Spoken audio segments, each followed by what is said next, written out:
ওরে বাবা, কেন যে ভোটে দাঁড়াইলাম ওই জোড়া বালতি নে, কি সর্বনাশ! বাড়ি কাপড় চোপড় গুলো পরার সময় পাইনি, হয়তো পাটি আইসে কি করতেছে, আমার এই ঘর বাড়ি সব ভেঙে দিচ্ছে।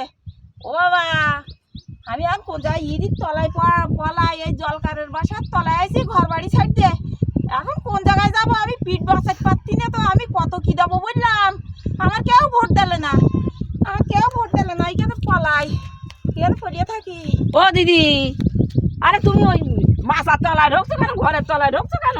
ও বাবা, আরে বললো না, আমি সেই ভোটে দাঁড়াইলাম না, হ্যাঁ, ভোটে দাঁড়িয়ে কি সর্বনাশ করেছি আমি। ও বাবা, ওই পার্টি আসিয়া আমার বাড়ি ভাঙচুর করতেছে, তা আমি বাড়ি দাঁড়াতে পারছি না, হাতে কাপড় চোপড় পরার সময় হয়নি। আরে রাস্তায় আমি এখন এসছি, কেউ নেই, এখন কেউ নেই, এখন গিয়ে ঘরে মাছা তো মানে খাটের নিচে ঢুকে পড়বে, দরজা টরজা দিয়ে কেউ আর দেখতে পাবে না। কেউ যদি জিজ্ঞেস করো তুমি বলবো আমি বাড়ি নেই।